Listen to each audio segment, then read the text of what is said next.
ஆண்டவராகிய இயேசு இந்த பூமியிலே கடந்து வந்து 2025 ஆண்டுகள் ஆகி 26வது ஆண்டுக்குள்ளாக நாம் கடந்து செல்லும்படியான ஒரு கிருபையை, பாக்கியத்தை கர்த்தர் நமக்கு கொடுத்திருக்கிறார். இந்த புதிய ஆண்டிலே முதல் வாரம், இதுதான் முதல் வாரம். இந்த வாரத்திலே நாம் சில தீர்மானத்தை எடுக்க வேண்டும். முதல் கோணை முற்றிலும் கோணை என்று சொல்லி இந்த உலகத்திலே ஒரு வாக்கியத்தை சொல்லுவார்கள். 5 வளையாதது 50 வளையாது. எந்த ஒரு காரியத்தையும் நாம் துவங்குவதற்கு முன் அதை சரிபடுத்தி கொண்டு அதன்படி நடக்க நம்மை நாமே ஒப்பு கொடுக்க வேண்டும். இந்த நாளினுடைய செய்தியின் தலைப்பு கூப்பிடு. கூப்பிடு, உன் சத்தத்திற்கு கர்த்தர் செவி கொடுப்பார். நீங்க கூப்பிடுகிற பிள்ளைகளாக இருந்தால் உங்கள் குடும்பத்திலே குடும்பமாக இணைந்து தனிப்பட்ட விதத்திலே கர்த்தருடைய பாதத்திலே அமர்ந்து நீங்கள் கூப்பிடும் பொழுது அவர் உங்கள் சத்தத்திற்கு செவி கொடுப்பார்.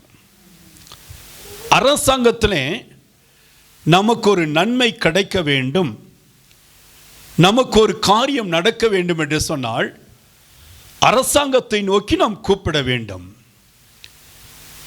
ஒரு முதலாளியிடத்தில் நாம் வேலை செய்கிறோம் என்று சொன்னால் நமக்கு ஒரு நன்மை வேண்டும் என்றால் அவரை பார்த்து நாம் முறையிட வேண்டும், கூப்பிட வேண்டும். குடும்பத்திலே நமக்கு ஒரு அற்புதம் நமக்கு தேவை, அதை நிறைவேற்ற வேண்டும் என்றால் அப்பாவிடத்திலோ அம்மாவிடத்திலோ நாம் கூப்பிட பழக வேண்டும். அதை போலதான் கிறிஸ்தவ ஓட்டத்திலே நாம் ஒவ்வொரு நாளும் கூப்பிடுகிற அனுபவத்திலே என்றைக்கு நிற்கிறோமோ அந்த கிறிஸ்தவ வாழ்க்கை தான் ஆசீர்வதிக்கப்படும். கூப்பிடாதவர்களுடைய சத்தத்திற்கு கர்த்தர் செவி கொடுக்க மாட்டார். அப்படி என்றால் யார் ஆண்டவரை நோக்கி கூப்பிடுகிறார்களோ, உனக்கு ஒரு தேவை உண்டு என்பதை உனக்கு தெரியும், அதை நீ டிரான்ஸ்ஃபர்மேஷன் கடத்த வேண்டும். நான் வணங்குகிற தெய்வத்திடம், நான் ஆராதிக்கிற என் தெய்வத்திடம், நான் துதிகளை ஏறெடுக்கிற என் தெய்வத்திடம் என்னுடைய குறைகளை சொல்ல வேண்டும். என் குறைகளை சொல்லும் பொழுது அவர் கேட்கிற ஸ்தானத்தில் இருக்கிறார். நம்முடைய ஆண்டவர் எப்படிப்பட்ட ஸ்தானத்தில் இருக்கிறார்? சத்தமா சொல்லுங்க. இவ்வளவுதான சத்தம்? கேட்கிற ஸ்தானத்தில் இருக்கிற நம்முடைய ஆண்டவர். அப்ப நாம் கூப்பிடுகிற ஸ்தானத்தில் இருக்கும் பொழுது ஆண்டவர் அதற்கு பதில் கொடுக்கிறவராய் வானத்திலிருந்து இறங்கி வருவார். ஆண்டவருடைய வசனத்தை நான் உங்களுக்கு சுட்டி காண்பிக்கிறேன். லூக்கா எழுதின சுவிசேஷ புஸ்தகம் 18வது அதிகாரம் 7வது வசனத்தை நாம் வாசிப்போம்.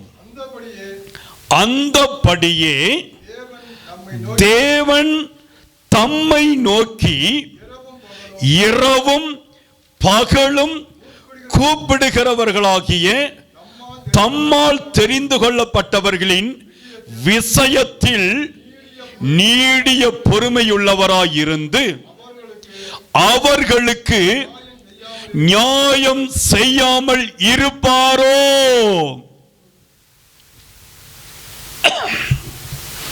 ஆண்டவருடைய வசனம் சொல்லுகிறது. கர்த்தருடைய வார்த்தை நீங்கள் உற்று கவனிக்க வேண்டும்.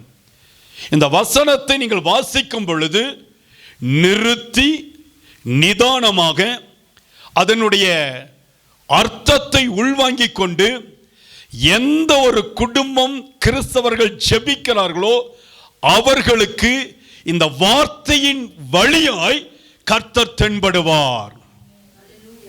அவரை நீங்க சுவற்றில் மாட்டி வைத்திருக்கிறதான ஒரு சிலுவையிலோ அல்லது ஒரு படத்திலோ அல்லது ஒரு சுரூபத்திலோ அல்லது ஏதோ ஒரு ஐடியல் வர்ஷிப்ல நீங்க தேடினா அவர் தென்பட மாட்டார். மாறாக உன்னுடைய இருதயத்தின் உள்ளத்தின் ஆழத்திலிருந்து இந்த வார்த்தையின் வழியாக எந்த குடும்பம் ஆண்டவரை தேடுகிறீர்களோ அவர்களுக்கு மட்டும்தான் கர்த்தர் தென்படுவார். அந்தபடியே தேவன் தம்மை நோக்கி, வாசிங்க எல்லாரும் சேர்ந்து வாசிங்க, இரவும் பகலும், அத நீங்க அண்டர்லைன் பண்ணி வச்சுங்க, இரவும் பகல் அப்படின்னு சொன்னா இரவு வந்துருச்சு, பகல் வந்துருச்சு, மத்தியானமும் வந்துருச்சு. நடு இரவு மட்டுமல்ல, நடு பகலிலும் எக்காலத்திலும் நான் கர்த்தரை நோக்கி, சத்தம் மட்டும் சொல்லுங்க, வசனம் தெரியுதானே உங்களுக்கு? எக்காலத்திலும் கர்த்தரை நான் ஸ்தோத்திரிப்பேன், அவர் துதி எப்பொழுதும் என் வாயில் இருக்கும். கர்த்தருடைய வசனம் சொல்லிக் கொடுக்கிறது.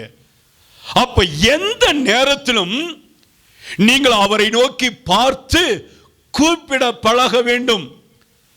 ஒவ்வொரு நிமிஷம் கூப்பிட வேண்டும். நீங்க மௌனமாய் இருந்தால் கர்த்தர் மௌனமாய் இருப்பார். நீங்கள் கூப்பிட்டால் அவர் உங்களுக்கு தென்படுவார். ஆண்டவருடைய வசனம் என்ன சொல்கிறது? இரவும் பகலும் கூப்பிடுகிறவர்களாகிய தம்மால் தெரிந்து கொள்ளப்பட்ட, கவனிங்க, ரோட்ல போறவங்கல்ல,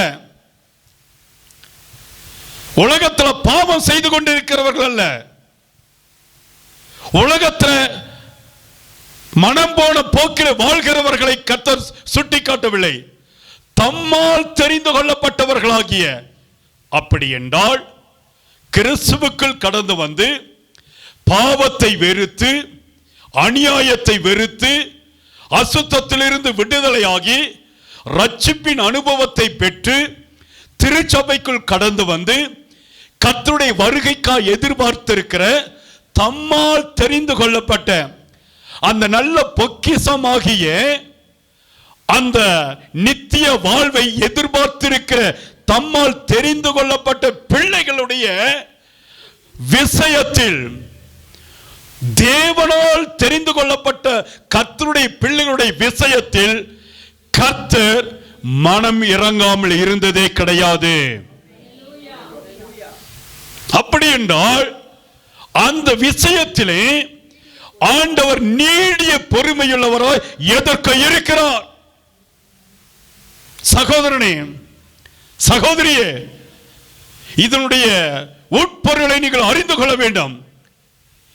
இதனுடைய ஆணி வேர், அடி வேரை, அதனுடைய தன்மையை நீங்கள் புரிந்து கொள்ள வேண்டும். நீங்களும் நானும் தேவனால் தெரிந்து கொள்ளப்பட்ட பிள்ளைகள் தானே, ஆண்டவரால் பெயர் சொல்லி முத்தரிக்கப்பட்டவர்கள் தானே.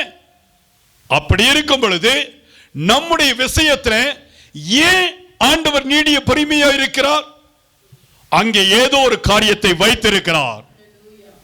அல்லேலூயா. கர்த்தர் உங்களோடு இன்றைக்கு பேசிக் கொண்டிருக்கிறார். ஏதோ ஒரு காரியத்திற்காக நீடிய பொறுமையா இருக்கிறார். அப்படி இருக்கிற தேவன் உங்களுக்கு நியாயம் செய்யாமல் இருக்கவே மாட்டார். கரங்களை உயர்த்தி விசுவாசத்திற்கு தக்கதாக நல்ல சத்தமிட்டு ஒரு அல்லேலூயா சொல்லுங்க. சரி, இப்படி இரவும் பகலும் கூப்பிடுகிற நமக்கு ஒரு காரியம் புரிந்திருக்க வேண்டும். ஞானமுள்ள பிள்ளைகளாக ஞானத்தோடு கர்த்தருடைய சமூகத்தில் கேட்க வேண்டும். வாசிச்சு பாருங்க, நீதிமொழிகள் 8:1 எடுத்து வாசிங்க. நீதிமொழிகள் 8:1 அங்கே ஒரு வசனம் சொல்லப்படுகிறது. ஞானம், சத்தமா எல்லாரும் சேர்ந்து வாசிங்க. ஞானம் கூப்பிடுகிறது இல்லையோ, புத்தி சட்டமிடுகிறதுலையோ, கவனிங்க, ஞானமும் புத்தியும் ஒன்று சேர்ந்து கூப்பிடுகிறது. நாம் ஆண்டவரிடத்தில் கேட்கிற எந்த ஒரு காரியமாக இருந்தாலும் சரியா இருக்கணும். சரியா இருந்து நீங்க கூப்பிடும் பொழுது அந்த காரியத்திற்கு கர்த்தர் மனம் இறங்குகிறவராய் கடந்து வருவார். நீங்க சரியா கேட்கணும். ஆண்டவரே, நான் திருடுறேன், எனக்கு உதவி செய்யுங்க.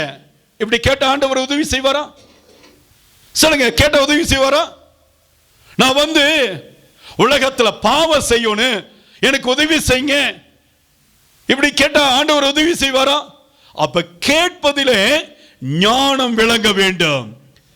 உங்கள் வளர்ச்சிக்கு தக்கதாக, உங்களுடைய உயர்த்திற்கு தக்கதாக உங்களுக்கு எது கொடுத்தா சரியா இருக்கும் என்று கர்த்தருக்கு தெரியும். நல்ல சத்தமிட்டு ஒரு அலையிலே சொல்லுங்க. கவனிங்க, தகுதி இல்லாததை நீங்கள் தேவனிடத்தில் கேட்க கூடாது. இதுதான் அதனுடைய முக்கியமான பொருள். கருப்பொருள் என்ன? தேவனுடைய பிள்ளைகள் கேட்பதை பெற்றுக்கொள்ள முடியும்.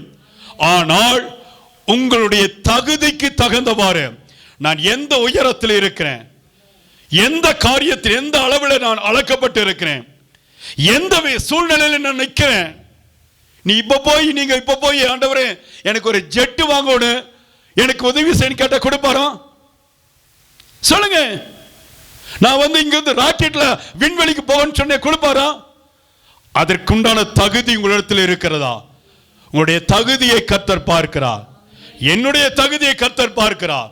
உங்களுக்கு மட்டுமல்ல, பிரசங்கிக்கிற எனக்கும் இந்த வார்த்தை பொருந்தும். என்னுடைய தகுதிக்கு தக்கவாறு நான் எதை சரியா கேட்கிறேனோ, அப்படி என்றால் ஞானத்தோடு நீ கூப்பிடுகிற பிள்ளையாய், புத்தியோடு நீங்க கூப்பிடுகிறவர்களாய் உங்களை மாற்றி வைத்துக் கொள்ள வேண்டும். சில நேரத்தில் ஆண்டவர் செவி கொடுக்காததுக்கு என்ன காரணம்? நம்முடைய தகுதிக்கு மீறி கேட்கிறோம். தகுதி இல்லாததை நம்ம விரும்புகிறபடினால்தான் அதை கர்த்தர் கொடுக்க தாமதிக்கிறார் அல்லது கொடுக்காமலே விட்டு விடுகிறார்.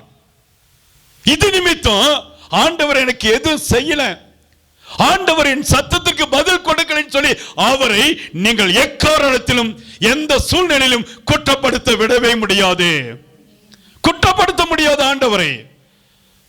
ஆண்டவருடைய வசனம் சொல்லுகிறது, அப்ப எப்படியெல்லாம் கூப்பிடணும், எந்தெந்த சூழ்நிலையில் கூப்பிடணும், என் தகுதிக்கு எந்தெந்த சூழ்நிலையை கூப்பிடணும் சொல்லி கர்த்தர் சில காரியத்தை வைத்திருக்கிறார். அதை நான் உங்களுக்கு ஒவ்வொன்றாக சுட்டிக்காட்ட ஆசைப்படுகிறேன். சங்கீதம் 120 1வது வசனத்தை நீங்கள் எடுத்து வாசிங்க. சங்கீதம் 120:1. என் நெருக்கத்திலே கர்த்தரை நோக்கி கூப்பிட்டேன், அவர் எனக்கு. எல்லாரும் இப்ப சேர்ந்து வாசிங்க. சபை அத்தனை பேரும் இங்க இருக்க அத்தனை நான் பார்ப்பேன், அத்தனை பேருடைய வாய்களும் திறக்கப்படணும். எல்லாரும் சேர்ந்து வாசிங்க.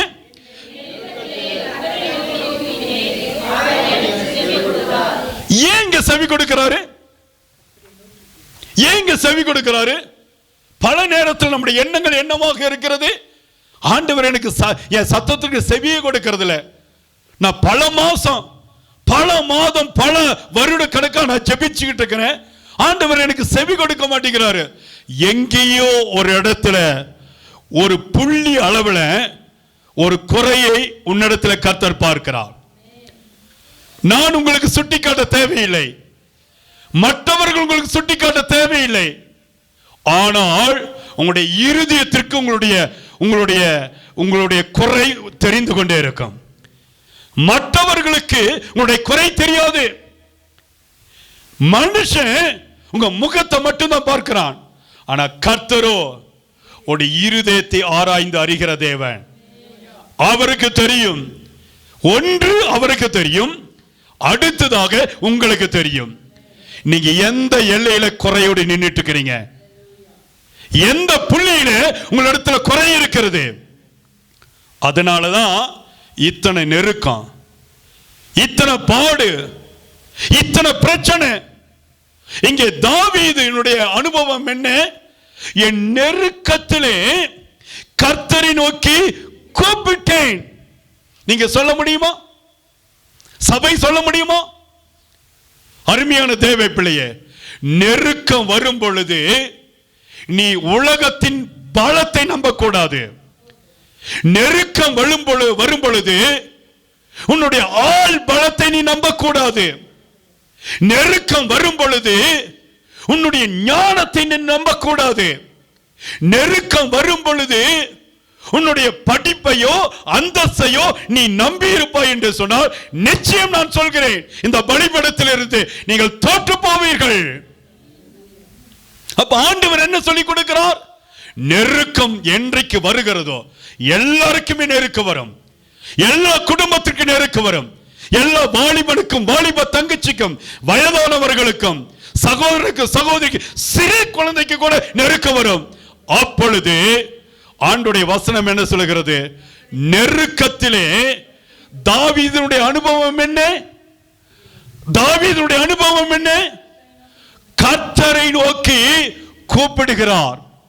நீங்களும் நான் அந்த அனுபவத்தில் வர வேண்டும்.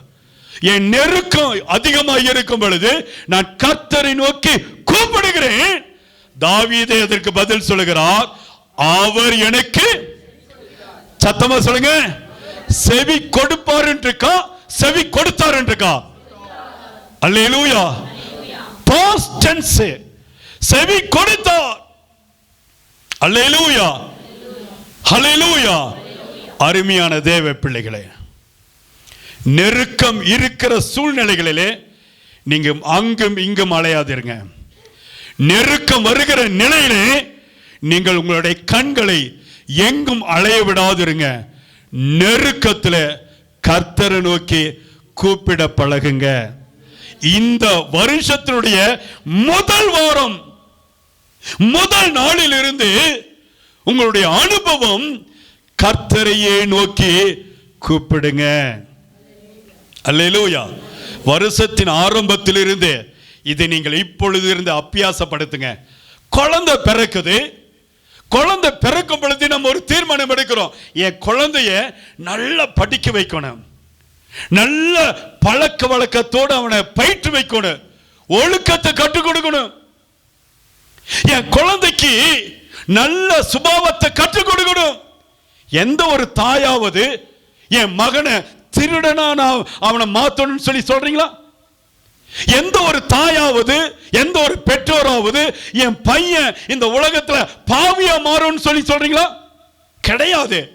அப்போ குழந்தை பிறக்கும் பொழுது ஒரு தீர்மானம் எடுக்கிறோம், ஆண்டவரே இந்த குழந்தையை நான் படிக்காதவன் என் குழந்தை நல்லா படிக்கணும், எனக்கு அரசாங்க வேலையில் என் குழந்தை அரசாங்க வேலையில் இருக்கணும், நான் ஒரு கஷ்டத்தின் சூழ்நிலையில் வளர்ந்த என் குழந்தைக்கு இந்த கஷ்டம் தெரியக்கூடாது.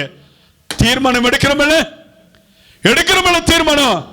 அதே போலதான் இந்த வருஷத்தின் ஆரம்பத்தில் இருக்கிற தேவனுடைய பிள்ளைகள், கிறிஸ்தவர்கள், கிறிஸ்துவ பிள்ளைகள் தீர்மானத்தோடு கடந்து செல்ல வேண்டும். ஒவ்வொரு நாளும் என் குடும்பம் கூப்பிடுகிற அனுபவத்தில் இருக்கணும். கூப்பிடணும். ஆண்டவரை நோக்கி கூப்பிடும் பொழுது, நெருக்கத்தில் கூப்பிடும் பொழுது அவர் உங்களுக்கு வருவார். நெருக்கம் வராத சூழ்நிலைகள் இருக்காது. ஒவ்வொரு நாளும் நெருக்கம் இருக்கலாம், ஒவ்வொரு மாதமும் நெருக்கம் இருக்கலாம், ஒவ்வொரு நிலைகளில் நெருக்கம் இருக்கலாம். அப்பொழுதெல்லாம் மனுஷனுடைய தயவை நோக்கி ஓடாதீங்க, ஆண்டவருடைய தயவை நோக்கி. ஆண்டவரே நெருக்கம் இருக்கிறதப்பா, பண நெருக்கடி, மனதலை நெருக்கடி, குடும்பத்தில் நெருக்கடி, உறவுகள் மூலமாய் நெருக்கடி, என்ன செய்வது? என் வியாபாரத்தில் நெருக்கடி, என் வீட்டில் நெருக்கடி. நெருக்கடி இல்லாத சூழ்நிலைகள் இந்த உலகத்தில் இல்ல. எத்தனை பேர் விசுவாசிக்கிறீங்க? அப்படி என்றால் நெருக்கடி இருக்கும் என்று சொன்னால் அந்த நெருக்கடிக்கு தீர்வை கொடுக்கிற தெய்வம் நம் மத்தியிலே நின்று கொண்டு இருக்கிறார். அல்லேலூயா. இதை நீங்க விசுவாசிச்சிட்டீங்கன்னா உலகத்தில் நீங்க பயப்பட மாட்டீங்க. இன்னொரு சாட்சியை நான் உங்களுக்கு சொல்லி கடந்து செல்லுகிறேன். யோனாவின் புத்தகம் 2வது அதிகாரம். யோனா 2வது அதிகாரத்தில் 9வது 2வது வசனத்தையும் 9வது வசனத்தை வாசிங்க. 2வது அதிகாரம் 2வது வசனத்தை வாசிங்க. என் நெருக்கத்தில், எல்லாரும் சேர்ந்து வாசிங்க. எல்லாரும் சேர்ந்து, எதுக்கு தெரியுமா எல்லாரும் சேர்ந்து வாசிக்கணும்னு சொல்றது? இப்பொழுதாவது நீங்கள் கர்த்தருடைய வசனத்தை சத்தமிட்டு வாசிங்க. சத்தமிட்டு வாசிச்சு இந்த வசனம் எங்க இருக்குது உன் இருதயத்தின் பலகையில அதை எழுதி கொள்ளுங்க. யோனா 2:2 சொன்னா நெருக்கத்திலே கர்த்தரை நோக்கி யோனா கூப்பிட்டான். அந்த நினைவு உங்களுடைய இருதயத்தில் வரணும். கர்த்தர் சொல்றாரு, வாசிங்க. என் நெருக்கத்தில் நான் கர்த்தரை நோக்கி கூப்பிட்டேன். போதும், கவனிங்க, இதை நான் விளக்குகிறேன். நெருக்கம் வரும் பொழுது தாவீது கூப்பிடுகிறார். ஆமென் இல்லையே? நெருக்கம் வரும் பொழுது யோனா கூப்பிடுகிறார். நெருக்கம் வரும் பொழுது தூதர்கள் கூப்பிடுகிறார்கள். நெருக்கம் வரும் பொழுது தேவனுடைய பிள்ளைகள் கூப்பிட பழகி கொள்ள வேண்டும். ஆமென். இங்கே நெருக்கத்திலே நான் என் கர்த்தரை நோக்கி கூப்பிட்டேன், அவர் எனக்கு உத்தரவு அருளினார். ஆமென் சொல்லுங்க. ஹல்லேலூயா. கரங்களை உயர்த்தி சத்தம் அருளிலே சொல்லுங்க. கவனிங்க, உத்தரவு எங்க திரும்ப வருது? அதிகாரத்தில் இருக்கிற இடத்துல உத்தரவு வரும். ராஜாவின் இடத்துல இருந்து உத்தரவு வந்தால் அந்த நாட்டுக்கு ஆசீர்வாதம். முதலாளி இடத்திலிருந்து உத்தரவு வந்தால் தொழிலாளிக்கு ஆசீர்வாதம். பெற்றோர்களிடத்தில் உத்தரவு வந்தால் பிள்ளைகளுக்கு ஆசீர்வாதம். ஆமென். பரலோகத்திலிருந்து உத்தரவு வந்தால் தேவனுடைய பிள்ளைகளுக்கு ஒரு ஆசீர்வாதம். கரங்களை உயர்த்தி சொல்லுங்க. இப்போ உங்களுக்கு உத்தரவானது மனிதர்களிடத்திலிருந்து பிறப்பிக்கப்படக்கூடாது. மனிதர்களிடத்திலிருந்து ஒரு உத்தரவு வந்தால் அது எனக்கு நலமாய் இருக்கும் என்று சொன்னால் அது டெம்பரவரியான ஆசீர்வாதமாகத்தான் இருக்கும். ஆனால் தேவனுடைய பிள்ளைகள், கவனிங்க, ஏன் கர்த்தருடைய கிறிஸ்துவினுடைய பிள்ளைகள் டெம்பரவரி ஆசீர்வாதத்திற்கு நீங்கள் எப்பொழுதுமே அலைந்து திரியக்கூடாது. டெம்பரவரியா இருந்தா போதும். இந்த வீடு கட்டுறோம், இந்த சர்ச்சை கட்டுறோம், ஒரு ஆலயத்தை கட்டுறோம், டெம்பரவரியா இருந்தா போதும் சொல்லி மணல்ல கொண்டு போய் நம்முடைய அஸ்திவாரத்தை போட முடியாது. மாறாக என்னுடைய அஸ்திவாரம் பாறையின் மேல் கட்டப்பட்டது போல என்னுடைய அஸ்திவாரமானது கிறிஸ்துவின் மேல் மட்டுமே கட்டப்பட்டதா இருக்க வேண்டும். அல்லேலூயா. மனிதனை நம்பி மனிதனிடத்திலிருந்து ஒரு ஒத்தாசை வரும் என்று சொல்லி நீங்க காத்திருந்தா நான் இன்றைக்கு அதை சுட்டிக்காட்ட விரும்புகிறேன். அது only one of the temporary ஆசீர்வாதம் மட்டும்தான். டெம்பரவரியா கடந்து வருகிற நன்மை மட்டும்தான். அந்த ப்ராஸ்பரிட்டியை நீங்க எப்பொழுதும் விரும்பாதீங்க. அப்ப ஆண்டவர் என்ன சொல்லி கொடுக்கிறார்? உங்களுக்கு உத்தரவு பரலோகத்தில் இருந்து மட்டும்தான் வர வேண்டும். அந்த உத்தரவு வரும் வரை நீங்கள் கர்த்தருடைய சமூகத்தில் காத்திருக்க வேண்டும். அல்லேலூயா. நான் பாதாளத்தின் வயிற்றிலிருந்து கூக்குரலிட்டேன், நீர் என் சத்தத்தை, சத்தமா சொல்லுங்க, நீர் என் சத்தத்தை. அப்ப யோனாவுடைய அனுபவம் என்ன? பாதாளத்துக்கு போயிட்டாயா? நீங்களும் நானுமாவது பூமிக்கு மேலாக நின்று கொண்டு இருக்கிறோம். நம்முடைய வீட்டுக்கு மேலே நின்று கொண்டு இருக்கிறோம். வீட்டில், வேலை ஸ்தலத்தில், வியாபார ஸ்தலத்தில், நம்முடைய உறவுகளுக்கு மத்தியில் நம்ம நின்றுட்டு இருக்கிறோம். ஆனால் யோனாவினுடைய அனுபவம் என்ன? மீன் முழுங்கி போட்டது, விழுங்கி போட்டது. அந்த மீனானது பாதாளத்தின் அடியிலே கொண்டு போய் விட்டது. எவ்வளவு அனுபவம், எவ்வளவு ஒரு அனுபவம். ஆண்டுடைய பிள்ளைகள் அப்படிப்பட்ட சூழ்நிலையில் இருக்கும் பொழுது ஆண்டவரை நோக்கி கூக்குரலிட வேண்டும். 9வது வசனத்தை நீங்க இங்க வாசிச்சு பாருங்க. இந்த வசனம் நானோ என்றால் துதியின் சத்தத்தோடு போதும். இந்த நெருக்க வருகிறதுல கவனிங்க. See, listen here. இந்த நெருக்கம் வருதுல, என்னை பாருங்க, நெருக்கம் வரும் பொழுது உங்களுடைய வாயில குறை சொல்லாதீங்க. நெருக்கம் வரும் பொழுது ஆண்டவரை தூசிக்காதீங்க. நெருக்கம் வரும் பொழுது மனுஷன் எனக்கு பக்கத்துல வரல என்று சொல்லி நீங்க கவலைப்படாதீங்க. நான் கர்த்தருடைய வேலைக்காரன், நான் கர்த்தருடைய ஊழியக்காரன். பலிபீடத்திலிருந்து கர்த்தர் சொல்லுவதை உங்களுக்கு நான் சொல்லிக் கொடுக்கிறேன். நெருக்கம் வரும் பொழுது எந்த பிள்ளைகள் ஆண்டவருடைய முகத்தை நோக்கி பார்த்து அவரை துதி பலியிட்டு அவரை துதித்து மகிழ்ந்து பாடி, ஆண்டவரே நீர் எனக்கு செய்தாலும் செய்யாமல் போனாலும், அத்திமரம் துளிர் விட்டாலும் துளிர் விடாமல் போனாலும், திராட்சை செடி கனி கொடுத்தாலும் தராமல் போனாலும் சரி, நான் கர்த்தருக்குள், சத்தமா சொல்லுங்க, எல்லாம் சேர்ந்து சொல்லுங்க, கர்த்தருக்குள் மகிழ்ச்சி. கர்த்தருக்குள் மகிழ்ச்சியா இருக்கிறவனுடைய வாய் என்ன தெரியுமா? சரி, துதிச்சுக்கிட்டே இருக்கும். அல்லேலூயா. ஆண்டவருக்குள் நீ உண்மையா இருப்ப என்று சொன்னால் உன்னுடைய வாய் துதித்து கொண்டே இருக்கும். ஆமென். அல்லேலூயா. எரேமியா 33:3 நாம் எல்லாருக்கும் தெரிந்த வசனம். வாசித்து பாருங்க. என்னை நோக்கி கூப்பிடு, அப்பொழுது நான் உனக்கு மறு உத்தரவு கொடுத்து நீ அறியாததும் எட்டாவதுமான பெரிய காரியத்தை. 2000வது வருடத்திலே நான் முதலாக டெலிஃபோன் வாங்க பொழுது, அப்பொழுதெல்லாம் அந்த ரிசீவ் பண்ணுவாங்க, அந்த நம்பர் போட்டு அதை அப்படியே சுற்றுவாங்க. அப்படி அந்த நான் டெலிஃபோன் நம்பர் வாங்கும் பொழுது நான் விரும்பி அந்த டெலிஃபோன் ஆஃபீஸில் போய் கேட்டு வாங்கின நம்பர் என்ன தெரியுமா? அதுக்கு முன்னாடி பல நம்பர் வந்தது, ஆனால் கடைசியாக 333 எரேமியா 33:3 மனசில் வச்சுக்கிட்டு அந்த நம்பர் வாங்கினேன். இந்த செல்ஃபோனெல்லாம் வருவதற்கு முன்பதாக அப்படி வாங்கி அதை பயன்படுத்தி கர்த்தருடைய ஊழியத்தை செய்ய ஆரம்பித்தேன். இங்கே ஆண்டவர் நமக்கு ஒரு நல்ல நம்பரை கொடுத்திருக்கிறார். பரலோகத்தின் நம்பர், ஏசப்பாவுடைய நம்பர், தேவனுடைய ஃபோன் நம்பர். அல்லேலூயா சொல்லுங்க, ஒரு அல்லேலூயா சொல்லுங்க. உங்க மனசுல பதித்து வைத்துக் கொள்ள வேண்டிய ஒரு தேவனுடைய சத்தியமுள்ள வார்த்தையினுடைய இந்த அதிகாரத்தை நீங்கள் மனதிலே வைத்துக் கொள்ள வேண்டும். எப்போ உங்களுக்கு நெருக்கம் வருகிறதோ அப்பொழுதெல்லாம் நீங்க சொல்ல வேண்டிய வசனம் என்ன? எரேமியா 33, சத்தமா சொல்லுங்க, என்னை நோக்கி. அது உனக்கு மைண்ட்ல வரணும்.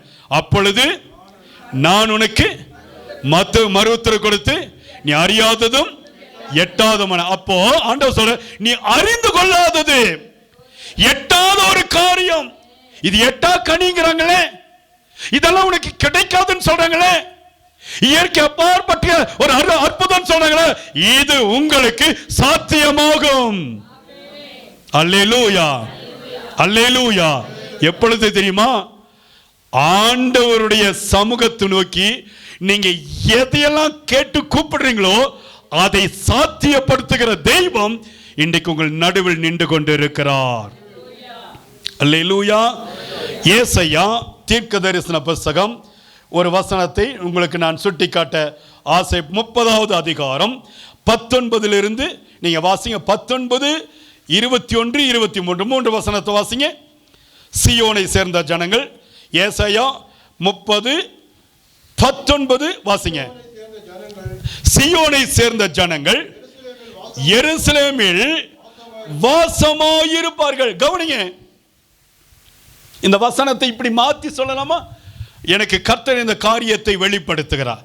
சியோனை சேர்ந்த ஜனங்கள், தேவனை சேர்ந்த ஜனங்கள். கவனிங்க, தேவனுக்கு உட்பட்டவர்கள், தேவனுடைய வசனத்துக்கு கட்டுப்பட்டவர்கள், தேவனுடைய வார்த்தையின்படி நடக்கிறவர்கள், தேவனுக்காய் வேறு விரிக்கப்பட்டவர்கள், தேவனுடைய சத்தத்தை அனுதினமும் கேட்கிற பிள்ளைகள், தேவனுடைய வார்த்தையின்படி கேட்கிறவர்கள் மட்டுமல்ல அதன்படி நடக்கிற பிள்ளைகள். ஒரு ஆமீன் சொல்லி இருக்கணுமல்ல? கையை உயர்த்தி ஒரு அலையிலே சொல்லிக்கணும்ல. ஆண்டவர் சொல்றாரு, சீயோனை சேர்ந்த பிள்ளைங்க எப்பொழுதுமே ஆண்டவர் என்ன எப்பொழுது என்னோடு பேசுவாரு? எப்ப என் வீட்டு கதவுக்கு முன்னாடி வந்து நிப்பாரு? என் தூக்கத்துல கூட நான் இரவுல படுக்கைக்கு போகும்போது சொல்லிட்டு படுக்க, ஆண்டவரே 4 மணிக்கு எழுப்பிடுங்க, 3 மணிக்கு எழுப்பிடுங்க. எதுக்கப்பா? நான் உங்களோட பேசணும், உங்க முகத்தை பார்த்து ஜெபிக்கணும். போன் பார்க்கறதுக்கல்ல, வாட்ஸ்அப் பார்க்கறதுக்கல்ல, இன்ஸ்டாகிராம் பார்க்கறதுக்கல்ல, நாடகம் படம் பார்க்கறதுக்கல்ல, உங்களோட பேசணும் ஆண்டவரே, உங்களோடு நான் பேசணும். சீயோனை சேர்ந்த ஜனங்கள் எப்பொழுதுமே எருசலேமில் வாசமாய் இருப்பார்கள். தேவனுடைய பிள்ளைகள் எப்பொழுதுமே ஜெபிப்பதிலே அவர்கள் உற்சாகத்தோடு இருப்பார்கள். ஜெபிக்கிற பிள்ளைங்க தான் தேவனுடைய சமூகத்திலே அமர்ந்திருக்க முடியும். ஜெபிக்காம நீங்க இங்க வந்து அமர்ந்திருந்தால் உங்களுக்கு கொட்டாவி வரும். எப்பொழுது தேவனுடைய வார்த்தை முடியும், எப்பொழுது இந்த இடத்தை விட்டு போவோம் என்கிற அந்த ஒரு சோர்வு தான் இருக்கு. ஆனா கர்த்தர் என்ன சொல்றாரு? சீயோனை சேர்ந்த ஜனங்கள் எருசலேமிலே வாசமாய் இருப்பார்கள். தேவனுடைய பிள்ளைகள் எப்பொழுதுமே தேவனுடைய பாதத்திலே அமர்ந்திருப்பார்கள். அல்லேலூயா. அப்பொழுது அப்படி கொண்டிருக்கும் பொழுது கர்த்தருடைய வாசிங்க, சேர்ந்து வாசிங்க. இனி நீ அழுது, எல்லாரும் சேர்ந்து சொல்லுங்க, எல்லாரும் சேர்ந்து சொல்லுங்க. இனி நீங்கள் அழுது கொண்டிருக்க மாட்டீர்கள்.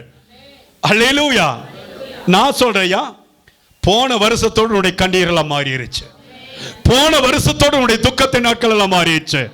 போன வருஷத்தோட உன்னுடைய தோல்வி எல்லாம் மாறிடுச்சு. போன வருஷ வரையிலே நீ பாவியாக இருந்தாய். இன்றைக்கோ today you are the new version. இன்னைக்கு நீ புதிதாக்கப்பட்டு இருக்கிறாய். அல்லேலூயா.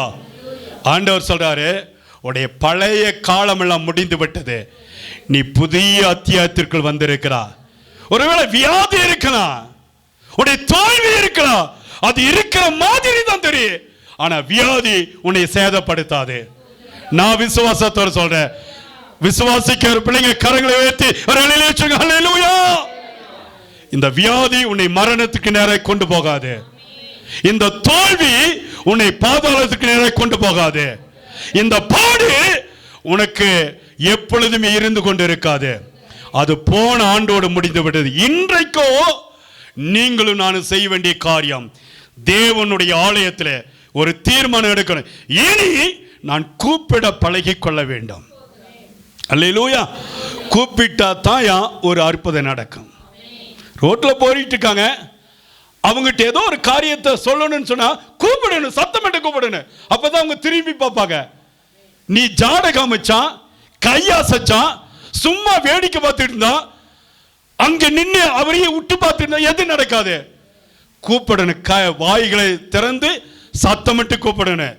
கீழே சொல்றாரு, உன் கூப்பிடுதலின் சத்தத்திற்கு அவன் உருக்கமா இறங்கி அதை கேட்ட உடனே உனக்கு மாறு உத்தரவு.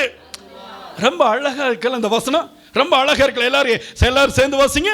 சீயோனை சேர்ந்த ஜனங்கள் எருசலேமில் வாசமாய் இருப்பார்கள். இனி நீ அழுது கொண்டிராய், உன் கூப்பிடுதலின் சத்தத்திற்கு அவர் என்ன செய்கிறாரா?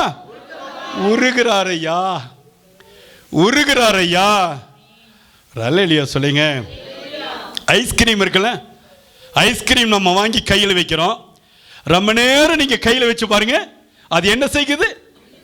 உருகி அடியே மெழுகாகி போகிறது, மெல்ட் ஆயிரும். நம்முடைய ஜெபம் எப்படி தெரியுமா? ஆண்டவருடைய மெல்ட் பண்ணணும் இந்த வருஷத்துல. ஆமென் சொல்லுங்க, எல்லா சத்தமிட்டு சொல்லுங்க ஹல்லேலூயா. நீங்க ஆண்டவரை மட்டும் உருக வச்சிருங்க, உங்க குடும்பத்தின் பிள்ளைகள் உருகிடுவாங்க, உங்க சொந்தக்காரங்க எல்லாம் உருகிடுவாங்க. சத்தமே வரலையே. நீங்க ஆண்டவரை மட்டும் உருக வச்சு பாருங்க, நீங்க போகிற இடமெல்லாம் கர்த்தர் பாதைகளை திறந்து கொடுப்பார். நீங்க செய்கிற வேலையில் எல்லாம் கர்த்தர் திறந்த வாசலை வைத்து விடுவார். நீங்க ஆண்டவர் மட்டும் மெல்ட் பண்ணிடும். ஆண்டவரே, எப்படி தெரியுமா ஒரு கிறிஸ்தனுடைய ஜெபம் எங்க தெரியுமா வரும்னு கவனிங்க. லிசன். எல்லாரும் எனக்கு சத்தம் மட்டும் ஜெபம்னா அப்படி ஆண்டவர் கேட்பார்? நோ. வாயிலிருந்து வருகிற சத்தத்தை கர்த்தர் கேட்கிறவர் அல்ல. அவர் ஏமாந்து போகிற தெய்வம் கிடையாது. உடைய இருதய உடைக்கப்படணும், உடைய உள்ளம் உடைக்கப்படணும். உடைய உள்ளத்தின் அப்படியே அந்த அடி வயிற்றில் இருந்து ஆண்டவரே, ஒரு மனுஷனுடைய உள்ளம் எப்ப தெரியுமா உடையும் தெரியுமா? கவனி சகோதரனே, நான் சொல்லிக் கொடுக்கிறேன். யாருனாலும் இந்த காரியத்தில் நடத்த முடியாது.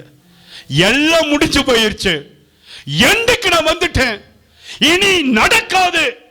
அந்த சூழ்நிலையில் தான் ஒரு மனுஷனுடைய உள்ளம் உடையும். அல்லேலூயா. கர்த்தர் சொல்லிக் கொடுக்கிறார், ஆண்டவர் சொல்லிக் கொடுக்கிறார். உருக்கமாய் இறங்கி அதை கேட்ட உடனே உனக்கு எங்க இருந்தா வருது மறு உத்தரவு? சொல்லுங்க, உங்களுக்கு அப்பாயின்மெண்ட் எங்க இருந்து வருது? அரசாங்கத்தில் இருந்தல்ல, அரசாங்கத்தில் இருந்தல்ல, தேவனுடைய பிள்ளைகளுடைய அப்பாயின்மெண்ட் தேவனுடைய பர்வதத்தில் இருந்து, தேவ சமூகத்தில் இருந்து உனக்கு இறங்கி வருகிறது. வேலைக்கான அப்பாயின்மெண்ட் அல்ல, ஆசீர்வாதத்திற்கான அப்பாயின்மெண்ட். இந்த நாளுக்குண்டான என்ன ஆசீர்வாதம் வேணும்? நீ எதை படிக்கணும், எங்க போகணும், எதை செய்யணும், இதெல்லாம் தேவன் கொடுக்கிற ஆசீர்வாதம். இதை கர்த்தரே கொடுக்கிறவராய் இருக்கிறார். அல்லேலூயா, அல்லேலூயா. ஒரே ஒரு காரியத்தை ரோமர் 8வது அதிகாரம் 14வது வசனத்தை நான் உங்களுக்கு காட்ட விரும்புகிறேன். அது மிகுந்த ஆசீர்வாதமாய் இருக்கும். 8வது அதிகாரம், ஸ்தோத்திரம், வாசிங்க. ஸ்தோத்திரம் 14, 15, 14 3 வசனத்தை வாசிங்க. ஆவியினாலே தேவன், எல்லாரும் சேர்ந்து வாசிங்க. மேலும் எவர்கள் தேவனுடைய ஆவியினாலே நடத்தப்படுகிறார்களோ அவர்கள் தேவனுடைய, அல்லேலூயா சொல்லுங்க, அல்லேலூயா சொல்லுங்க. இப்ப நான் சொல்றேன், நீங்க யாரா இருக்கிறீங்க? இப்போ ஏசப்பாவுடைய பிள்ளையா இருக்குன்னு தானே விரும்புறீங்க? ஏசப்பாவுடைய பிள்ளையா இருக்குன்னு சொல்லி நீங்க வந்து உட்கார்ந்து இருக்கீங்க. கர்த்தர் சொல்றாரு, நீங்க கர்த்தருடைய பிள்ளையாய் இருக்க வேண்டும் என்றால் அவருடைய ஆவியினால், அப்ப அவருடைய ஆவியும் உங்க ஆவியும் என்ன செய்ய வேண்டும்? இணைக்கப்பட்டிருக்க வேண்டும். அல்லேலூயா சொல்லிருங்களே, அல்லேலூயா சொல்லிருங்களே. பிசாசு பிடிச்சவன் அப்படின்னு சொல்றோம்ல, இவன் பிசாசு, இவனுக்கு உள்ள பிசாசு பிடிச்சிருக்குது அப்படின்னு சொல்றோம்ல. அப்ப என்ன? அந்த பிசாசுனுடைய ஆவி மனிதனுடைய ஆவியோடு வந்து இணைந்து விட்டது. அதை நம்ம பிரிக்கணும்னு சொன்னா சில காரியங்கள் நடைபெற வேண்டும். அதே போலதான் ஆசீர்வதிக்கப்பட்ட தேவனுடைய பிள்ளைகளுடைய ஆவியும் தேவனுடைய ஆவியும் ஒன்றாக்கப்பட வேண்டும். அவர் வேறு அல்ல, நான் வேறு அல்ல. ஆமென் சொல்லுங்க, அல்லேலூயா சொல்லுங்க. அப்படி அந்தபடி திரும்பவும் பயப்படுகிறதுக்கு நீங்கள் அடிமைத்தனத்தின் ஆவியை பெறாமல், சத்தமா சேர்ந்து வாசிங்க, அப்பா பிதாவே என்று கூப்பிட பண்ணுகிற புத்திர சுவீகாரத்தின் ஆவியை பெற்றீர்கள். அப்ப ஆண்டுடைய பாதத்தில் நீ கூப்பிடுகிறதுக்கு உங்களுக்கு தகுதி இருக்குதா இல்லையான்னு சொல்லி நீங்க பயப்படாதீங்க. ஏன்? உங்களுக்கு இருக்கிறது. நான் சொல்லி கொடுக்கிறேன், அப்பா பிதாவே என்று சொல்லி கூப்பிடுகிறதுக்குண்டான புத்திர மகனுக்குண்டான மகளுக்குண்டான அந்த சுவீகாரத்தின் ஆவியை கர்த்தர் உங்கள் மீது வைத்திருக்கிறார். எல்லாரும் என்னை பாருங்க, எல்லாரும் என்னை பாருங்க. அல்லேலூயா. அப்ப எனக்கு மட்டும்தாயா இந்த அதிகாரத்தை கர்த்தர் கொடுத்துக்கிறார். யார் ஒருவர் இதை தீவிரமாய் அதாவது நம்புகிறீர்களோ, இதை அபியாசப்படுத்துகிறீர்களோ அவர்கள் மட்டும்தான் தேவனுடைய பிள்ளையாய் இருக்க முடியும். தேவனுடைய பிள்ளையாய் இருக்கிறவர்கள் மட்டும்தான் ஆண்டவரை நோக்கி கூப்பிட முடியும். அல்லேலூயா சொல்லிருங்களே.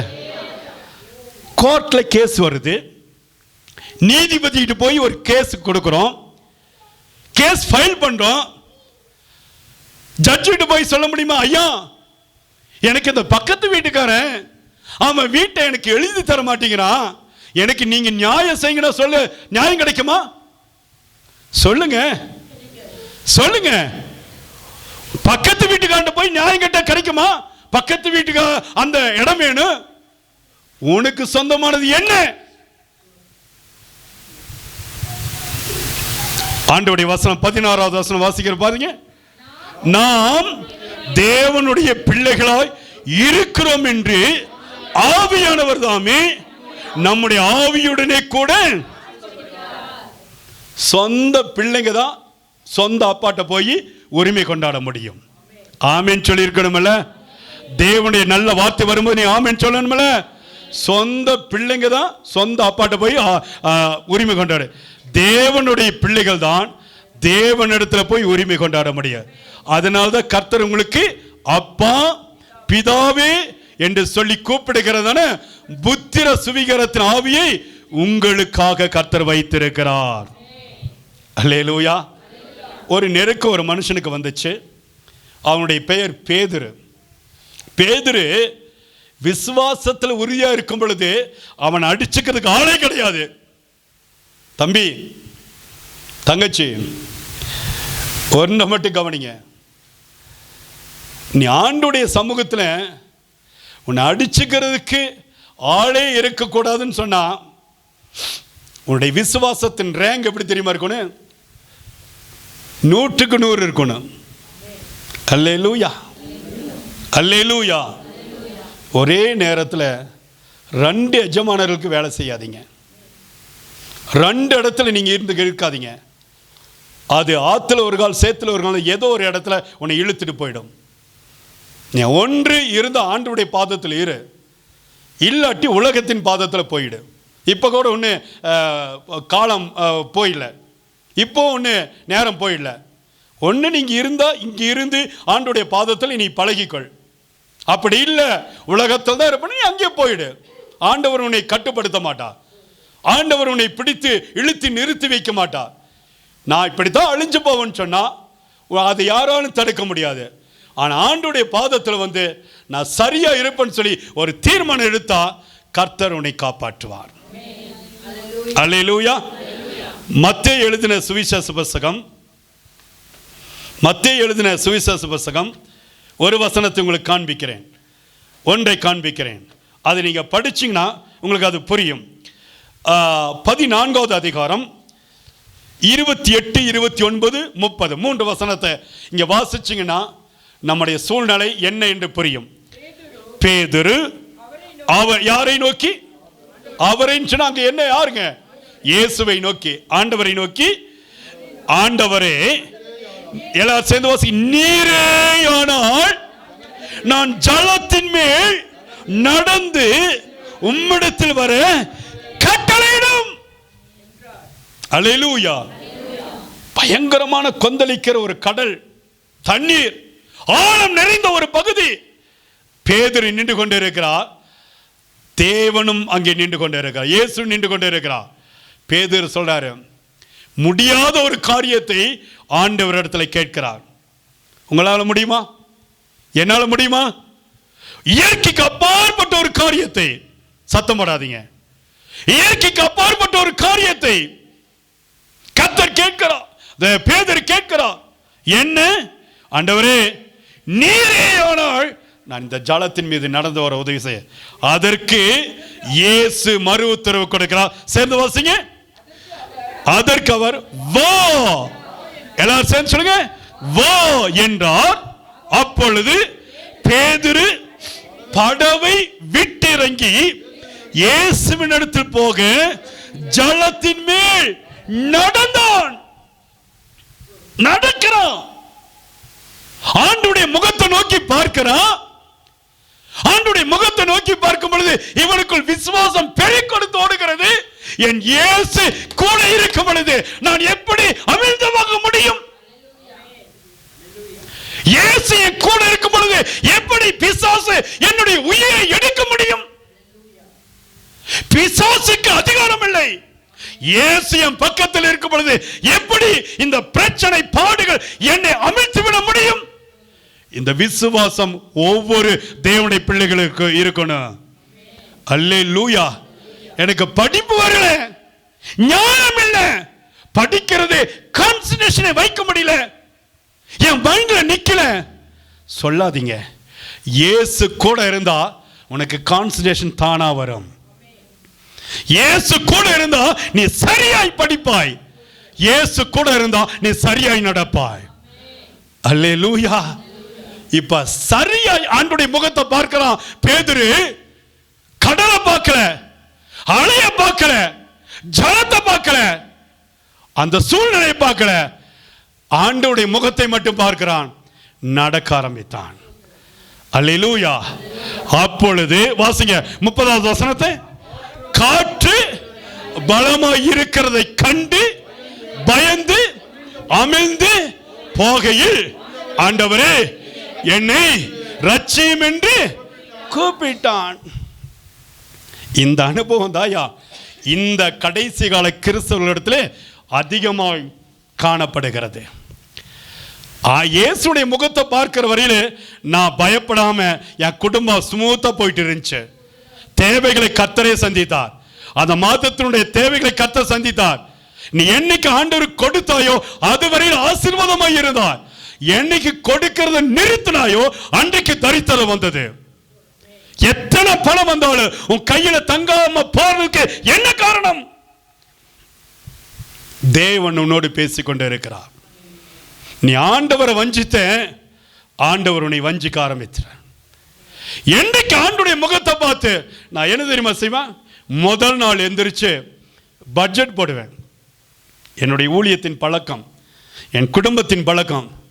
ஒரு பேப்பர் எடுத்துட்டு நீங்க வந்து பாருங்க, என்னுடைய டைரியை பேப்பர் எடுத்து இந்த மாதத்துடைய தேவைகள் என்ன, இந்த மாதத்துடைய வருமானம் என்ன, எவ்வளவு பட்டாக்குடை, என்ன செய்யணும்? என் தகப்பனுடைய முகத்தை நோக்கி பார்க்கணும். சரியாய் ஒரு குடும்பத்தை நடத்துகிறவர்கள் பட்ஜெட் போட்டு நீ பழகிக் கொள்ள வேண்டும். பணம் வரது, எத்தனை பணம் வந்தாது அது அங்க போகுது, இது இங்க போகுது, இது அவனுக்கு கொடுக்கிறேன், இது பால்காரன் கொடுக்கிறேன், இது கரண்ட் பில் கட்டுறேன். வழி தெரியாதபடி உன்னுடைய பணத்தை நீ செலவழிக்க கூடாது. எழுது படிக்க தெரியலையா? பரவாயில்ல, நீ வந்து ஒரு சின்ன டைரி வச்சு ஆண்டுடைய சமூகத்தில் இவ்வளவு வருமானம், இவ்வளவு செலவு, நீ என்றைக்கு சரியாய் நடக்க பழகிக்கொள்ள. அன்னைக்கு நீங்க பாருங்க, நான் கர்த்தருக்கு இவ்வளவு தசம பாகம், என்னுடைய வருமானத்துக்கு தக்கதாக தசம பாகம் கொடுக்கிற பிள்ளைகளுடைய வாழ்க்கையில கர்த்தர் ஒரு நாள் குறையே வைக்க மாட்டார். நீ என்றைக்கு ஆண்டவருக்கு கொடுக்கிறது நிறுத்தறியோ அன்றைக்கு ஆரம்பிச்சது உன்னுடைய தரித்திரத்தின் ஆரம்பம், உன்னுடைய வறுமையின் ஆரம்பம். அதனால்தான் இன்னைக்கு. ஆனா நீங்க கொடுக்கிறதுனால ஊழியக்காரன் பிழைக்கிறது இல்லை. ஆண்டவர் வானத்தின் பலகணியினை திறந்து ஏதாவது ஒரு வழியிலே ஆசீர்வதித்துக் கொண்டே இருப்பார். இப்ப ஆண்டவர் என்ன சொல்லி கொடுக்கிறார்? காற்று பலமாய் இருக்கிறதை பார்க்கிறான். இயேசு பார்ப்பதை விட்டுட்டு சூழ்நிலை காற்றடிக்கிறத பார்த்த உடனே அவனுக்கு என்ன வந்தது? அதை பார்க்கிறான். பார்த்த உடனே பயந்து போகிறான். அல்லேலூயா. சூழ்நிலைகளை பார்க்கிறான், பயம் வருகிறது. பயந்து வந்த உடனே அமிழ்ந்து கீழே முழுகி போகிறான். எப்படி பாத்தீங்களா? அழகா அந்த வசனத்தினுடைய கோர்வை பாத்தீங்களா? அவன் பார்க்கிறான். எதை பார்க்கிறான்? இயேசுவை பார்க்கிற வரையில் ஆண்டவர் தூக்கி எடுத்தார். இயற்கைக்கு அப்பாற்பட்ட விதத்தில் அவன் நடந்து போனான். ஆனா இயேசுவை பார்க்கிறத விட்டுட்டு என்றைக்கு சூழ்நிலைகளை பார்க்க ஆரம்பித்தோனோ மனசுக்குள்ள ஒரு பயம், நடுக்கம். பயம் வந்த உடனே இவன் ஜபத்தை விட்டுட்டான், ஆண்டவர் பார்க்கறத விட்டுட்டான், துதியை விட்டுட்டான், அமிழ்ந்து போகிறான். இதுதான் இதனுடைய அர்த்தம். அப்ப அந்த நேரத்தில் சரி போனது போயிருச்சு, இப்ப கர்த்தர் மறுபடியும் ஒரு வாய்ப்பை கொடுக்கிறார். This is the last chance for your family. ஆண்டவர் சொல்லி கொடுக்கிறார், இதுதான் கடைசி வாய்ப்பா, இந்த வாய்ப்பையாவது நீ பயன்படுத்திக்க. நீ இவ்வளவு நாள் ஆண்டவரை பார்க்கல, இவ்வளவு நாள் அவருடைய சத்தத்தை கேட்கல, இவ்வளவு நாள் அவருடைய சொற்படி கேட்கல. இனி நீ வாழணும். சாவுக்கு நேராய் போயிட்டு இருக்க. பிசாசு மரண பயத்தை அப்பப்ப கொண்டு வந்து காண்பிக்கிறான். என்ன செய்யணும் ஆண்டவரே? நான் சூழ்நிலை பார்க்க மாட்டேன் ஆண்டவரே, என் தகப்பனை நோக்கி பார்ப்பேன். அவர் எனக்கு அற்புதத்தை செய்ய முடியும். அல்லேலூயா சொல்லுங்க. டாக்டர் ஒரு பேர் சொல்லிக்கிறாயா, உனக்கு இந்த வியாதி, மரண வியாதி, கேன்சர் வியாதி, கிட்னி வியாதி, மூளை கட்டி, எது வேணாலும் சொல்லியிருக்கான். ஆனா கர்த்தரோ உன்னை தொட்டால், லாசருவை, மரித்து போன லாசருவை, 4 நாளாய் புதைக்கப்பட்ட லாசருவை போய் அப்படி தொடுறாரு, ஜீவன் வருகிறது. செத்து போன அந்த நரம்புகளில் ஜீவன் புறப்பட்டு வருகிறது. அந்த ஜீவன் கொடுக்கிற தெய்வத்தை இன்றைக்கு நீ ஆராதித்துக் கொண்டு இருக்கிறாய். எத்தனை பேர் விசுவாசிக்கிறீங்க? உன் குடும்பம் மூழ்கி போகவில்லை. நான் கர்த்தர் சமயத்தில் இன்னைக்கு நான் அறிக்கையிட்டு சொல்றேன், விசுவாசத்தோடு சொல்றேன், உன் குடும்பம் மூழ்கி போகல, நீ மூழ்கி போகல, உன்னை பிள்ளைகள் மூழ்கி போகல. கர்த்தர் உன்னை தூக்கி எடுக்க அவன் நினைவாய் வைத்திருக்கிறான். ஹல்லேலூயா. ஆண்டுடைய மகிமை இப்பொழுது உன்னை தாங்கிக் கொண்டு இருக்கிறது. கடைசி சான்ஸ், போனது போகட்டும். போன வருஷம் வரை நீ எப்படி வேணாலும் இருக்கு, இந்த வருஷத்துல ஒரு புதிய தீர்மானத்தோட ஆமென். இயேசுவை பாரு, அவருடைய முகத்தை நோக்கி பாரு, விசுவாசத்துல வளருவாய் பாரு. அல்லேலூயா. ஜெயத்தை பெற்றுக்கொள்வாய் பாரு. அல்லேலூயா. சூழ்நிலைகளை பார்த்தா நமக்கு பயம் வரும். பயம் வந்துச்சுன்னா அமிழ்ந்து போயிடுவான். ஆமென். இப்போவாவது அமிழ்ந்து போய் கொண்டிருக்கிற இந்த கடைசி நேரத்தில் இயேசுவை நோக்கி கூப்பிடு. பேதுரு கூப்பிட்டது போல கூப்பிடுங்க. ஆண்டவர் உங்களை தூக்கி எடுக்க வல்லமையுடையவராய் இருக்கிறார். நாம் எல்லாரும் எழுந்து நிற்போம். நாம் எல்லாரும் எழுந்து நிற்போம். பேதுருவினுடைய அனுபவம் என் வாழ்க்கையில வரும். எதற்காகவோ ஆண்டவர் என்னோடு கூட பேசிக் கொண்டு இருக்கிறார். எதற்காகவோ ஆண்டவர் இன்றைக்கு என்னோடு கூட இடைப்படுகிறார். அந்த தெய்வத்தை இன்றைக்கு நான் கூப்பிட போக. எல்லாரும் எழுந்து நில்லுங்க. எல்லாரும் எழுந்து நின்று கரங்களை உயர்த்தி, இயேசுவே இப்பொழுதும் ஆண்டவரே உம்மை நோக்கி கூப்பிடுகிறேன். அப்பா உம்மை நோக்கி கூப்பிடுகிறேன். கூப்பிடுகிற யாவருக்கும் நீ ஆண்டவரே பதில் கொடுக்கிற தெய்வம் என்பதை இன்றைக்கு நான் விசுவாசிக்கிறேன். என் குடும்பத்தில் இருக்கிற குறைகளை மாத்துங்க. என் குடும்பத்தில் இருக்கிற பிரச்சனைகளை மாத்துங்க. என் குடும்பத்தில் இருக்கிற போராட்டத்தை இப்பொழுதே மாட்டுங்க. எனக்குள் இருக்கிற பாவ சுபாவத்தை இப்பொழுதே மாட்டுங்க. இன்றைக்கு நான் உம்முடைய பிள்ளையா வளர வேண்டும். ஆண்டுடைய முகத்தை நோக்கி பாருங்க. கரங்களை தட்டி நல்ல உற்சாகமாய் ஆண்டுடைய அபிஷேகத்தை பெற்றுக்கொண்ட பிள்ளைகளாக நல்ல கரங்களை தட்டி ஆண்டுடைய நாமத்தை இப்பொழுது நீங்க மகிமைப்படுத்துங்கய்யா. ஆண்டுடைய வல்லமை, கர்த்தருடைய வல்லமை, நீ கரங்களை தட்டும் பொழுது ஆண்டுடைய சத்தத்தை கேட்கும்படியாக ஆண்டவரை நோக்கி கூப்பிடுகிறாய். ஆண்டோடைய வல்லமை, ஆண்டோடைய அக்கினி வல்லமை இங்க இருக்கிற ஒவ்வொரு பிள்ளைகளுக்கு மேலாக அபிஷேகமா இறங்கி கொண்டு இருக்கிறது. வானம் திறக்கப்பட்டு ஓ தேவ தூதர்கள் அலை அலையா இறங்கி வருகிறார்கள். அக்கினியை கர்த்தர் உனக்கு மேலாக இப்பொழுது போடுகிறார். நெருப்பு, அக்கினி நெருப்பு, அக்கினி தழல் இப்பொழுது உன் தலைகளுக்கு மேலாய் வந்து இறங்குகிறது. பெற்றுக்கொள்க. வாய்களை திறந்து இயேசுவே இனி நான் கூப்பிடுகிற என்னுடைய வாழ்க்கையில் என்னுடைய அனுபவமாய் மாறட்டும். கூப்பிடுகிற அனுபவத்தை நீர் எனக்கு இன்றைக்கு கற்றுக் கொடுங்க. ஆண்டோடைய வல்லமை இறங்கி வருகிறது. ஹல்லேலூயா. கூப்பிடு நீ பதில் கொடுப்பார், குறைகள் எல்லாம் நிறைவாக்குவார். கூப்பிடு நீ பதில் கொடுப்பார், குறைகள் எல்லாம் நிறைவாக்குவார். உண்மையாக தேடுவோரே உள்ளத்தில் வந்திடுவார். நல்ல கரங்களை தட்டி, நல்ல உற்சாகமாய் கரங்களை தட்டி தெய்வத்தை நோக்கி கூப்பிடு. அப்பா பிதாவே என்று சொல்லி கூப்பிடு. புத்திரன் சுயநலமுள்ள பிள்ளையாக கர்த்தர் இன்றைக்கு உன்னை வைத்திருக்கிறார். கூப்பிடுகிற எவருக்கும் அவரை பார்க்கிற அதிகாரத்தை கர்த்தரை வைத்திருக்கிறார். சொல்லுவோமா?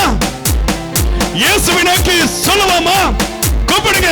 கூப்பிடு நீ பதில் கொடுப்பார், குறைகள் எல்லாம் நிறைவாக்குவார். ஓ கூப்பிடு நீ பதில் கொடுப்பார், குறைகள் எல்லாம் நிறைவாக்குவார். உண்மையாக தேடுவோரே உள்ளத்தில் வந்திடுவார். உண்மையாக தேடுவோர் உள்ளத்தில் வந்திடுவார். ஓ கொண்டாடுவோம் கொண்டாடுவோம், கவலைகள் மறந்து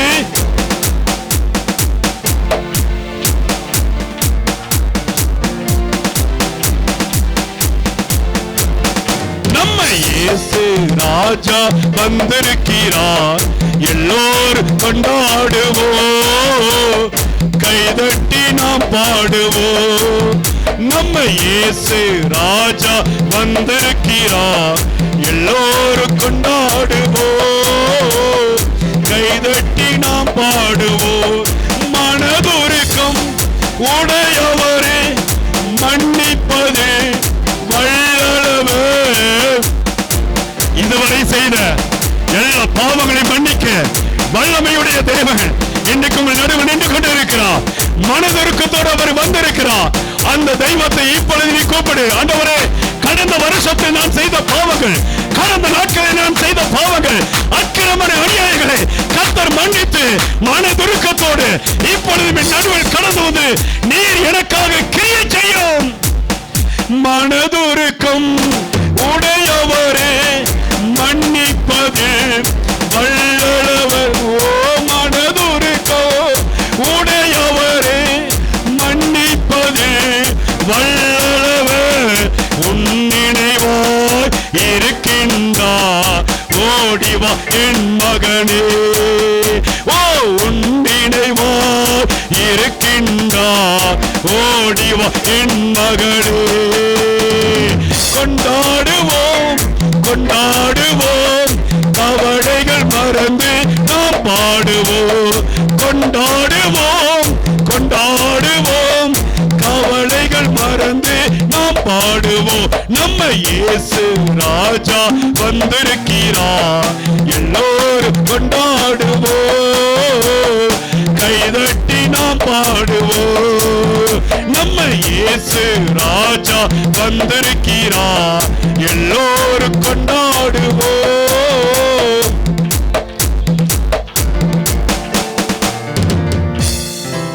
அருமையான தேவ பிள்ளைகளே, கூப்பிடுகிறதான அந்த அனுபவத்தை எனக்கு கொடுங்கப்பா. நான் ஏதோ அறகுறையா கூப்பிடுறேன் ஆண்டவரே, முழு இருதயத்தில் நான் கூப்பிடுறேன் அனுபவம் இல்லை ஆண்டவரே. ஏதோ வாய் மட்டும்தான் கூப்பிடுகிறது, இருதயம் எங்கெங்கோ சுற்றி கொண்டு இருக்கிறது. இனி நான் அப்படி அல்ல. என்னுடைய உள்ளத்தின் ஆழத்தில் இருந்து, இருதயத்தின் ஆழத்தில் இருந்து நான் கர்த்தரை நோக்கி கூப்பிட போகிறேன். கர்த்தர் எனக்கு பதில் கொடுக்க போகிறார். யோனா கூப்பிடுவது போல நெருக்கத்தில் இருந்து கூப்பிடுகிறேன். தாவீது கூப்பிட்டது போல நெருக்கத்தின் சூழ்நிலையிலிருந்து நான் கூப்பிடுகிறேன். பேதுரு அமிழ்ந்து போகையில நெருக்கத்திலிருந்து இயேசுவை நோக்கி கூப்பிடுகிறான். அந்த அனுபவத்தை கொடுங்கப்பா. இந்த வியாதி என்னை அழித்து போடக்கூடாது, மரண கட்டி எனக்கு வரக்கூடாது. என் ஊழியம் தோல்வியில போய்கொண்டிருக்கிறது, அமிழ்ந்து போய்கொண்டிருக்கிறது. ஊழியத்தை காப்பாற்றுங்க. என் பிள்ளைகள் மனமோல போக்க சுட்டி கொண்டு இருக்கிறாங்க. ஆண்டவரே, அவருடைய மனதை, இருதயத்தை திருப்புங்க. என் பிள்ளைகளுக்கு அநேக நன்மைகள் நடக்காதபடி பல தடைகள் காணப்படுகிறது. அதையெல்லாம் மாற்றி போட நான் உம்மிடத்தில் கூப்பிடுகிற அந்த அனுபவத்தை கொடுங்க. ஆவியானவரை நோக்கி கூப்பிடுங்க. எல்லாரும் கரங்களை உயர்த்திக் கொள்ளுங்க. வலது கரத்தை உயர்த்தி பரலோகத்தின் வல்லமை இப்பொழுதே அபிஷேகமாய் இறங்கி வருகிறது. இந்த தேவனுடைய சத்தியத்தை கேட்டுக்கொண்டிருக்கிற, சத்தத்தை கேட்டுக்கொண்டிருக்கிற ஒவ்வொரு குடும்பத்திற்கு மத்தியிலும் ஆவியானவர் இறங்கி வருகிறார். அக்கினியின் தேவன் இறங்கி வருகிறார். பரலோகம் திறக்கப்படுகிறது, அபிஷேகம் இறங்கி வருகிறது. பரலோகத்தின் கதவு திறக்கப்படுகிறது. பரலோகத்தின் பொக்கிஷ கதவு இப்பொழுது உங்களுக்கு திறக்கப்படுகிறது. ஆசீர்வாத கதவு திறக்கப்படுகிறது. பாவத்தில் இருந்து கர்த்தர் விடுதலை ஆக்கி பரிசுத்தம் உள்ள கதவு இப்பொழுதே உங்களுக்கு திறக்கும்படி அந்த தெய்வம் உங்கள் நடுவில் இறங்கி வருகிறார். அந்த தெய்வத்துடைய கரத்தை பிடித்துக் கொண்டு இனி நான் உலகத்தை பார்க்காதபடிக்கு, சூழ்நிலைகளை பார்க்காதபடிக்கு இயேசுடைய முகத்தை பார்த்து அவர் சொற்படி கேட்டு அவருடைய வசனத்திற்கு அடங்கி நடக்கிற அந்த வல்லமையை இப்பொழுது எனக்கு மேல இருக்கிறார்களோ அவர்களுக்கு மேலாக இப்பொழுது பரிசுத்த ஆவியானவர் வல்லமையாய் பலமாய் இறங்கி வந்து கிரியை செய்கிறார். பெற்றுக்கொள்ளுங்க, பெற்றுக்கொள்ளுங்க. கரங்களை தட்டி ஆண்டவருடைய மகிமை பெற்றுக்கொள்ளுங்க. இயேசுடைய வல்லமை இப்பொழுது இப்பொழுது பலமாய் இறங்கி வருகிறது. இயேசுவின் நாமத்தினாலே ஒரு அற்புதம் நடக்கட்டும். கிருபை பாராட்ட ஆவியானவரே, நீ சொல்லிக் கொடுத்தது நான் அப்படியே சொல்லிட்டாண்டவரே. நான் நேரடியாக என்னுடைய மாம்சத்திலிருந்து எதையும் சொல்லாதபடிக்கு நீர் என்ன பரலோகத்திலிருந்து தேவன் தன்னுடைய வார்த்தை அனுப்பினீரோ அதை அப்படியே உள்வாங்கி நான் உம்முடைய பிள்ளைகளுக்கு சொல்லிவிட்டு, நான் அல்ல, கிரியை செய்வது நீர் ஆண்டவரே, கிரியை செய்வது நீர். அல்லேலூயா, ஓ அல்லேலூயா, அல்லேலூயா. பவுல் நட்டார் ஆண்டவரே, அப்பொல்லோ நீர் பாய்ச்சினார், விளைய செய்கிறது கர்த்தர். நீங்க சொன்னதை சொல்லிட்ட. சபையை காப்பாற்றுங்க, சபையின் மக்களை காப்பாற்றுங்க. கரங்களை தட்டி சபையின் மக்களுக்கு மேலாக ஒரு உணர்வை கொடுங்க ஆண்டவரே. வல்லமை ஊற்றுங்க, சாட்சியாய் நிறைத்தும் பலப்படுத்தும் ஆசீர்வதியும். இயேசுவின் நாமத்தில் ஜெபிக்கிறேன் ஜீவனுள்ள நல்ல பிதாவே, ஆமென், ஆமென். எல்லாரும் கரங்களை உயர்த்தி ஒரு ஹல்லேலூயா. இயேசு நல்லவர். ஆண்டவருடைய வசனம் வார்த்தை உங்கள் இருதயத்தை ஆள கடவுது. கர்த்தர் தாமே உங்களை பாதுகாத்துக் கொள்வாராக. ஆமென்.